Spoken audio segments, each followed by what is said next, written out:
Bonjour, j'espère que vous allez bien. Je suis ravie de vous retrouver aujourd'hui pour une vidéo un petit peu spéciale puisqu'il s'agit de la review d'un livre. Alors le livre c'est Dressed de Direndou qui est sorti cette semaine, le mardi 26 novembre plus exactement.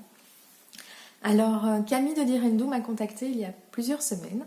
Pour la petite anecdote, elle m'avait envoyé un mail qui n'est jamais arrivé, qui s'est perdu dans les fin fond de l'internet, et donc heureusement une semaine plus tard elle m'a envoyé un message via Instagram pour avoir des nouvelles, savoir si j'étais intéressée, et donc heureusement qu'elle l'a fait parce que sinon je serais passée à côté d'une très chouette opportunité.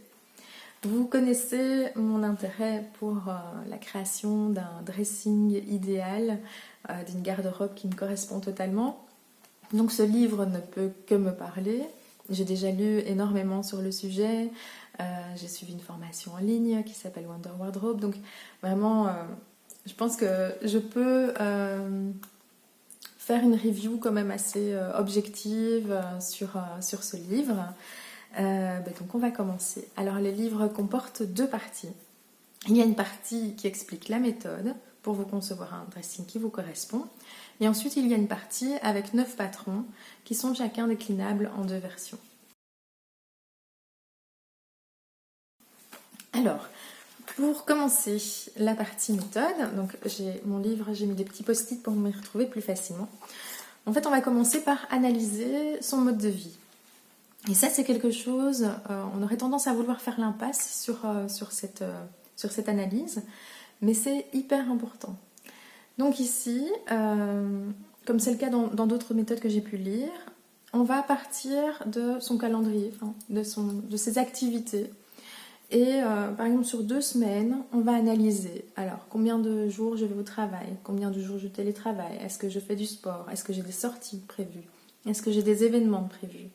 Et c'est en fonction de tout ça qu'on va déterminer ce dont on a besoin, en fait. Alors, ce qui est très chouette, c'est qu'il y a des fiches pratiques.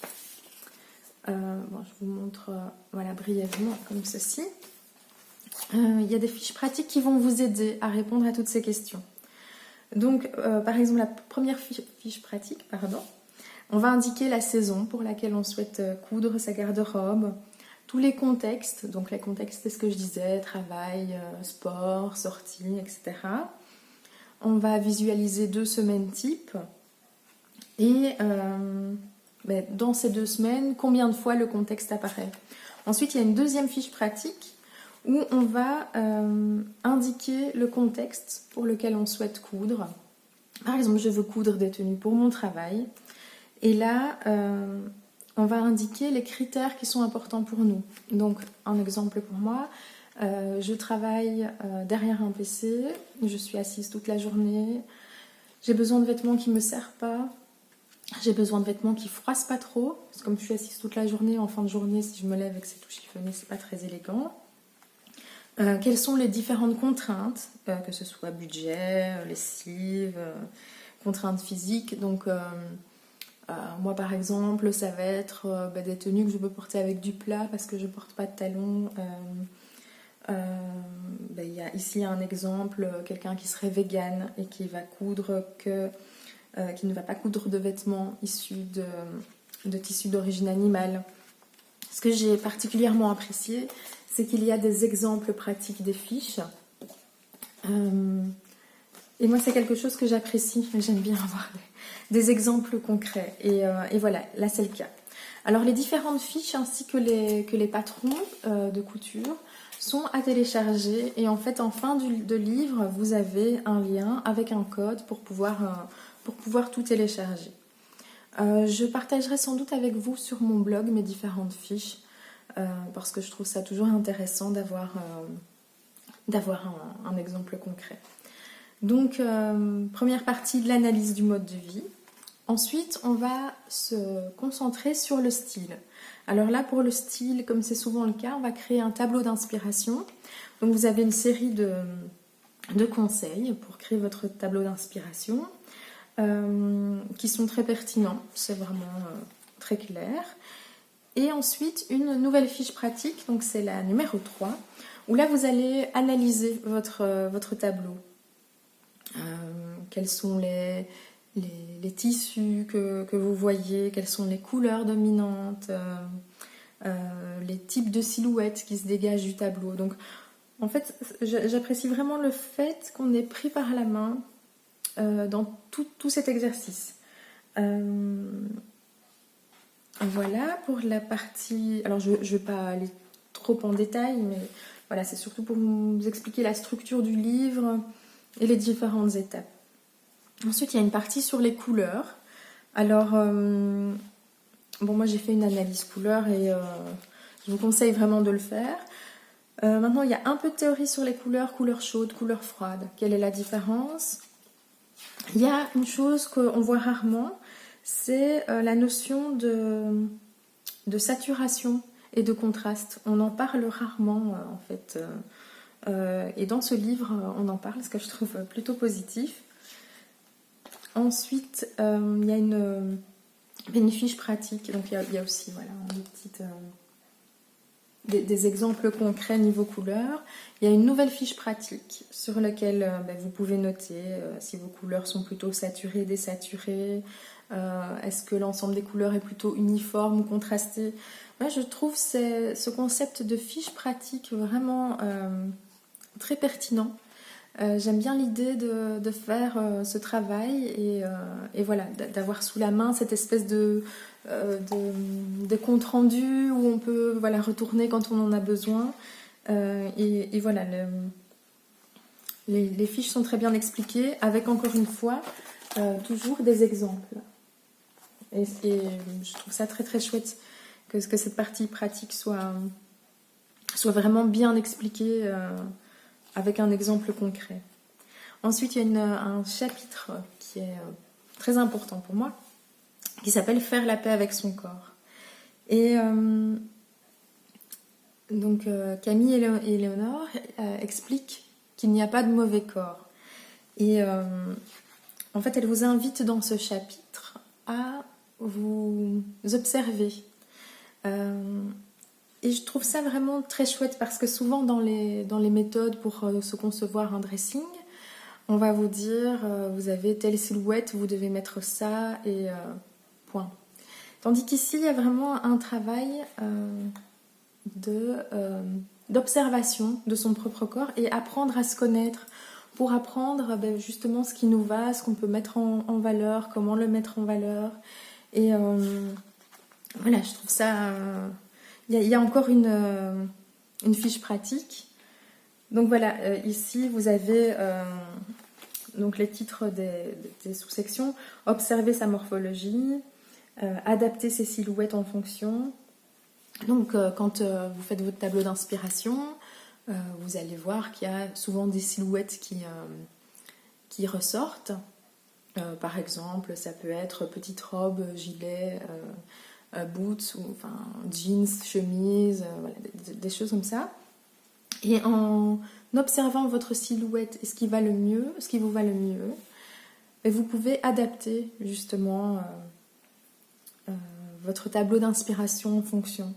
Vous avez encore une fiche pratique où vous allez indiquer vos mensurations, la proportion de votre corps,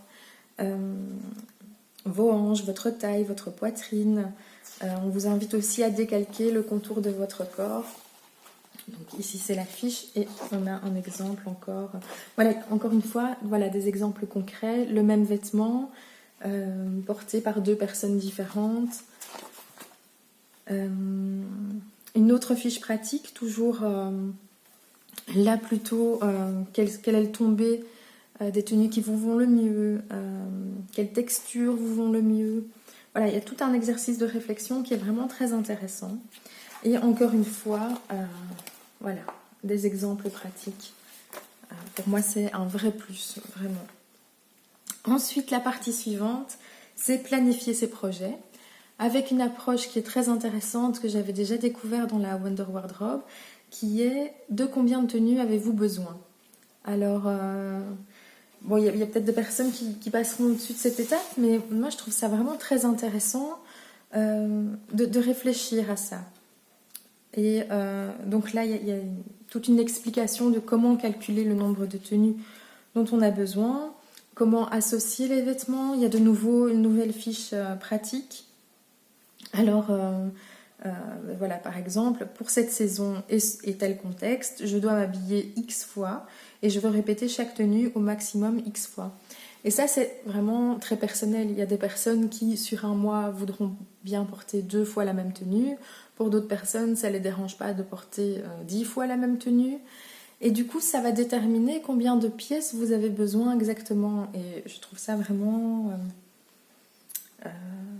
je trouve que c'est une démarche qui est vraiment très très chouette. Et je vous invite vraiment à faire l'exercice. Et voilà, par exemple, quand on secoue un haut, ben, il peut aller avec une jupe bordeaux, une jupe en jeans, un pantalon vert, un pantalon... Et paf, directement, vous cousez une pièce et ça vous fait 5 tenues. C'est... Ah voilà, moi j'adore ça. Donc ça me parle totalement. Et donc voilà, vous avez tout un chapitre qui vous explique cela.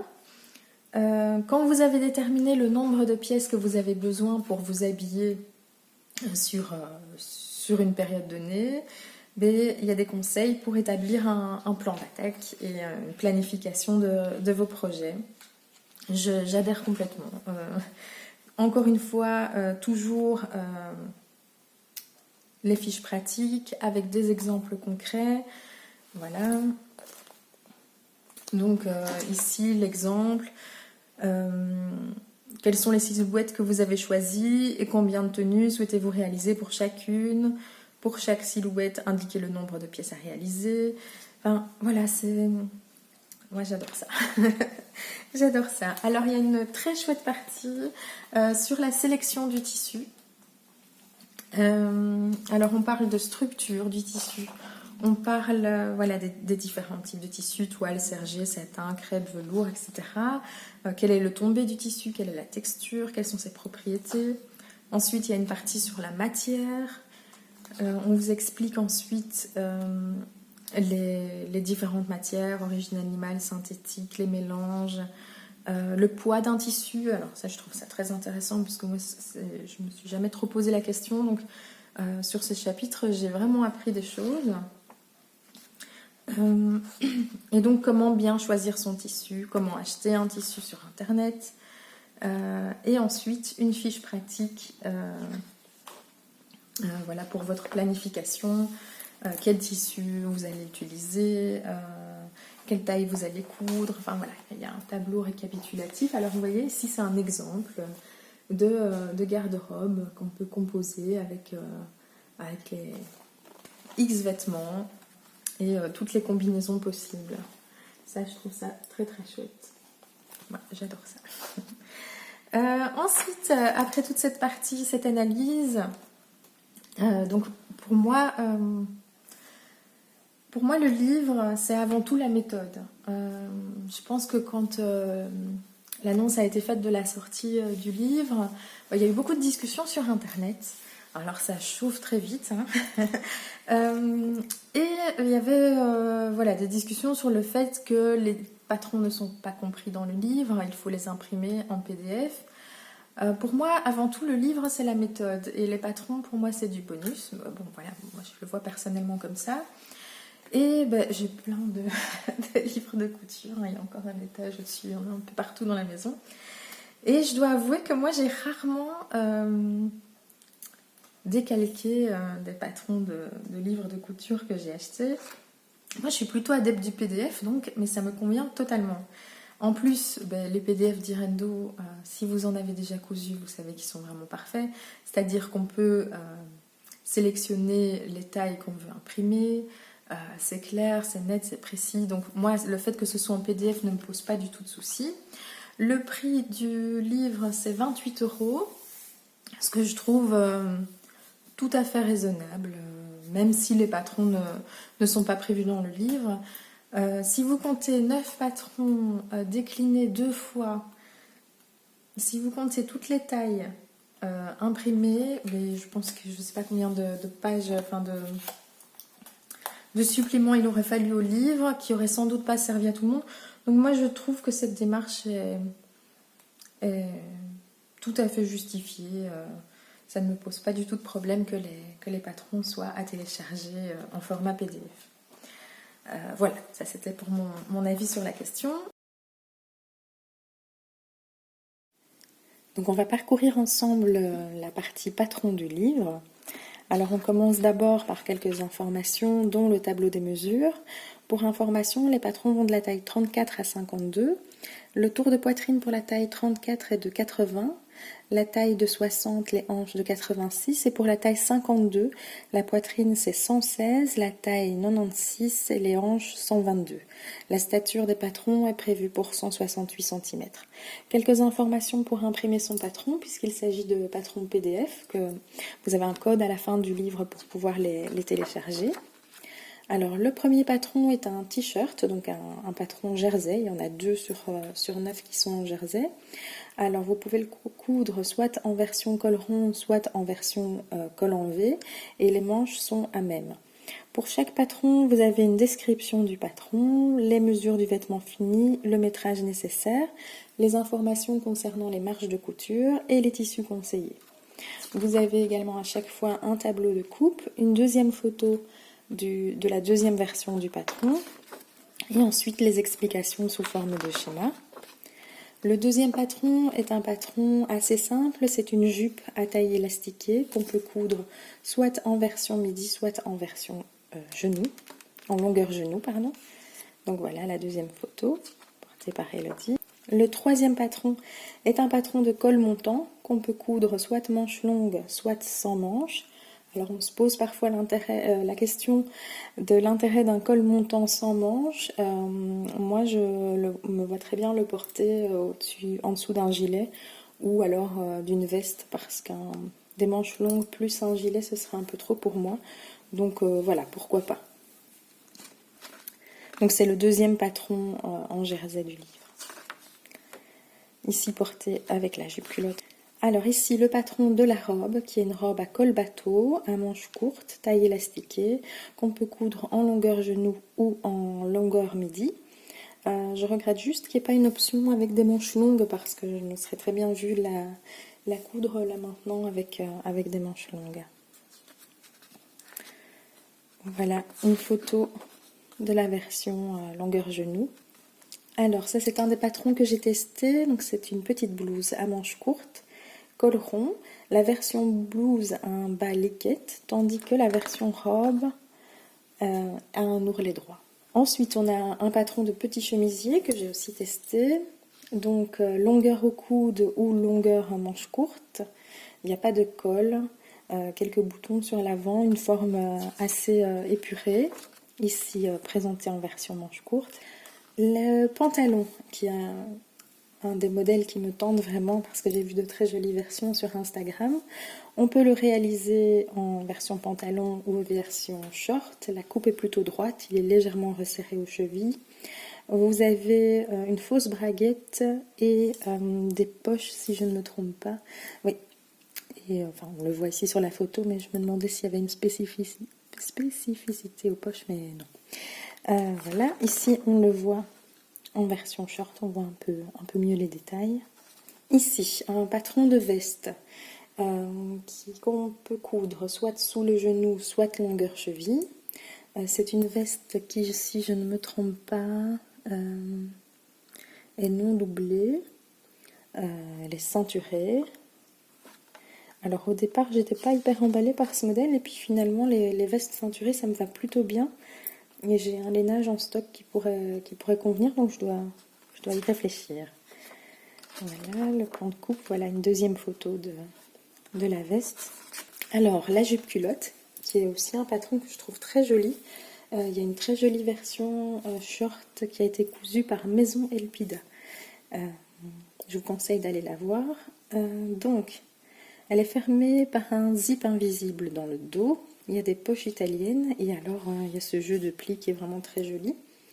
Moi j'hésite parce que mon ratio taille hanche n'est pas le même que dans les patrons, enfin, que dans le tableau des mesures. Et donc pour la taille, je devrais coudre une taille 46, mais pour les hanches, un 40 suffirait. Donc il faudrait que je retravaille le patron, donc à réfléchir. Voilà. Une deuxième photo de la version courte. Ensuite, vous avez un petit cahier technique avec un glossaire, donc le vocabulaire de la couture. Et ensuite, vous avez quelques informations concernant les ajustements. Par exemple, grader entre les tailles, ajuster la longueur, donc ça je l'ai fait pour mon chemisier, pour les manches de mon chemisier, ajuster la poitrine et enfin ajuster la carrure.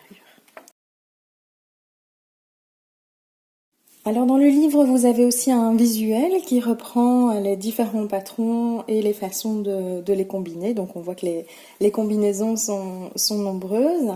Alors mon avis général sur les patrons, je suis plutôt enthousiaste. Alors ce sont des patrons qui sont assez simples dans leur coupe, qui sont présentés de manière très épurée. Mais voilà, vous pouvez très bien les coudre dans des tissus beaucoup plus... des tissus à fleurs, à pois, enfin voilà, moins épurés que ceux qui sont présentés. Je pense que c'est un bon choix de Direndou parce que ça permet de vraiment voir les détails des différents vêtements. Moi je suis très intéressée par le pantalon, la jupe culotte, à voir s'il y a beaucoup d'ajustements à faire ou pas. Pourquoi pas la jupe élastiquée. La veste me tente, mais je me tâte encore. Je pense que ça aurait été chouette qu'il y ait un gilet en plus, en fait. Quelque chose à manches longues. Le gilet aurait permis de pouvoir se combiner avec tous les patrons à manches courtes, par exemple. Bon, maintenant, il y en a... je pense par exemple à Narcisse dans la collection de Direndou. Mais voilà, pour que ce soit vraiment complet, il m'aurait fallu un petit gilet ou une petite veste légère à pouvoir mettre au-dessus des hauts à manches courtes. Maintenant le chemisier, moi j'ai allongé les manches, j'en ai fait des manches 3/4, donc je pense qu'il est très facile de les allonger pour en faire des manches longues. Je pense le faire et je me disais même de faire des manches longues avec un petit bracelet de manche et froncer légèrement le bas de manche. Donc il y a plein de possibilités aussi, je pense, d'adaptation. Et donc je suis aussi plutôt enthousiaste par rapport aux différents patrons. La petite robe aussi ici est très jolie, peut-être portée avec une ceinture si vous avez envie de marquer la taille. Mais voilà. Le premier patron dont je vais vous parler, c'est le patron de la petite blouse. Donc en fait je me suis dit que j'allais coudre ce que je préférais coudre dans ma vie de tous les jours, parce que ça me permet donc de comparer en fait avec ce que je connais déjà. Donc la petite blouse ici, donc, comme je vous disais, c'est une petite blouse un peu dans le style du Scooty ou de la blouse lucerne de Eju. Donc vous savez, j'affectionne énormément. Donc pour la petite blouse, donc c'est un modèle sans pince. Ce que j'aime particulièrement dans ce modèle, c'est qu'il tombe nickel, que la finition proposée est une parmenture, ce qui n'est pas le cas sur le Scooty, c'est un billet. Une parmenture qui n'est pas trop large, qu'on vient surpiquer par après, ce qui permet une finition nickel. Donc niveau manche, on est sur des petites manches courtes. Le bas de la version courte, c'est une version liquette. Donc un bas arrondi avec une finition qui est vraiment au top parce que là aussi, on vient mettre une parmenture, ce qui fait que cet arrondi, qui n'est pas forcément facile à gérer, passe sans souci. Là aussi, on vient surpiquer par après la parmenture. Est-ce que vous allez voir? Ouais. Et le rendu est vraiment extraordinaire. Alors, le mot peut sembler extraordinaire, exagéré, mais vraiment, trouver un patron de petite blouse sans pince qui tombe nickel avec des finitions comme ça au top, pour moi, c'est la base. c'est tout ce qu'il me faut.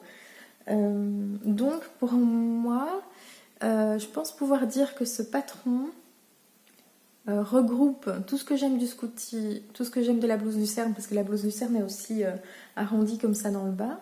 Sauf que la blouse lucerne, on fait un petit ourlet et qu'il n'y a pas cette parmenture qui permet cette finition qui est vraiment super jolie. Donc voilà, c'est mon nouveau patron de petite blouse comme ça à manches courtes. Je l'adore. Alors le tissu, c'est un tissu que j'ai acheté chez Tissu Story. J'en ai, je pense, 3 mètres, donc j'ai de quoi me coudre encore. Je sais pas trop ce que je vais coudre, mais on verra. Il est plutôt sympa, très fluide. Le seul souci, c'est que même en utilisant des épingles microfibres, il y a des endroits où le fil est un peu tiré. Mais bon, il y a des endroits, c'est pas très grave. Ici, c'est à l'intérieur, je sais pas si vous allez voir. C'est du chipot, mais voilà, je préfère le signaler. Donc, cette petite blouse, ben là, on est en hiver, enfin, il commence à faire fort froid. Donc, si je la porte, c'est avec un gilet, évidemment. Alors, moi, je suis pas très frileuse. Il y avait quelqu'un qui me demandait sur le blog par rapport à... voilà, je me couds des petites blouses. Ben, aujourd'hui, je suis sortie comme ça avec mon manteau, avec juste mon manteau.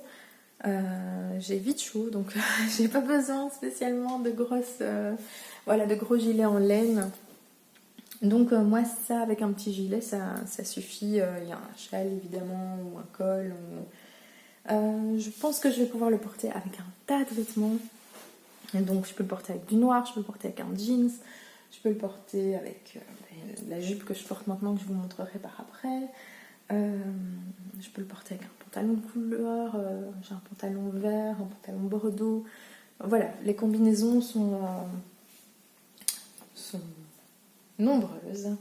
Donc je suis vraiment ravie, il tombe vraiment nickel. Alors pour la taille, je ne sais plus si j'ai fait 40 ou 42.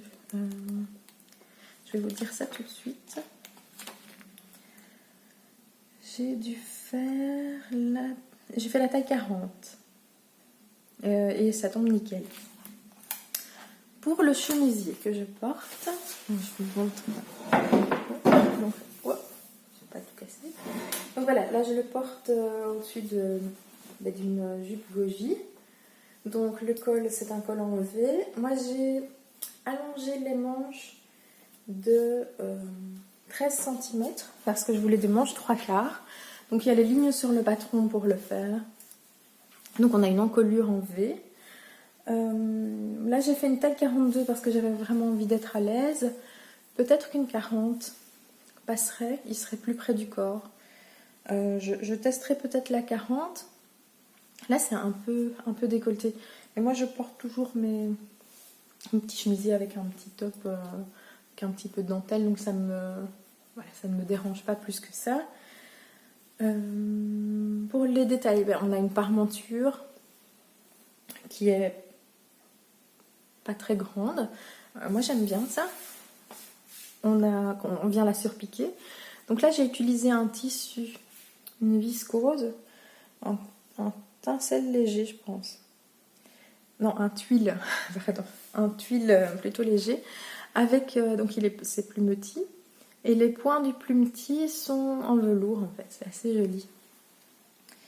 Je n'ai ça va me faufiler dedans sans ouvrir les boutons, j'ai cousu les boutons directement à ma blouse. Ce que j'aime particulièrement, c'est encore une fois les finitions au top. Donc vous savez que moi j'aime pas faire des doubles rentrées quand on fait un chemisier comme ça. Quand on fait un double rentrée, on a des épaisseurs. Ici, c'est ma petite finition préférée du monde entier. Et donc, je suis très contente de cette cousette. Donc là, je peux le porter aussi avec un tas de choses, évidemment. J'ai cousu pas mal de noir, là, cet hiver. Mais voilà, dans ma palette, je vous partagerai mes différentes fiches. Ma palette de cet hiver, c'est du noir, du bordeaux, du vert sapin, du vert émeraude. Et un petit peu de blanc, mais pas trop. Donc voilà, ça je vais pouvoir le porter avec un jeans, avec un pantalon noir, avec un pantalon vert, avec une jupe, avec un short. Cette blouse, je peux la porter vraiment avec tout. Là aussi, pas de pince et tout nickel. Hein. Je vous remontre. Bon, vous voyez plus ma tête. Je vous insérerai des photos des deux cousettes que vous les voyez bien porter. Je vous mettrai ça. Voilà, en tout cas, moi je suis vraiment très enthousiaste par rapport à ce livre, par rapport au modèle. Les explications, c'est du Direndou, donc on est vraiment pris par la main. Les finitions des 2 vêtements que j'ai cousus sont vraiment au top. Je ne sais pas quoi vous dire de plus, qu'à part que voilà, si vous hésitez pour ce livre, n'hésitez vraiment pas. Je pense que vous ne le regretterez pas.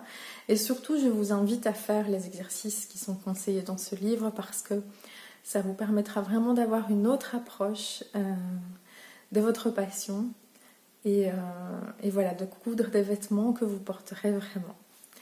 Voilà, j'espère que cette review vous a plu. Si vous avez des questions, n'hésitez pas, je serai ravie d'y répondre. Je vous dis à très bientôt pour partager avec vous ma garde-robe de cet automne. Comme ça, je vous montrerai comment ces 2 pièces sont intégrées dans tout ça. Et je vous montrerai surtout le résultat de ma réflexion autour de ma garde-robe et voilà, la combinaison des différentes formes et tout ça. Bref, j'ai pas mal de choses à partager avec vous, donc je vous dis à très bientôt. Au revoir.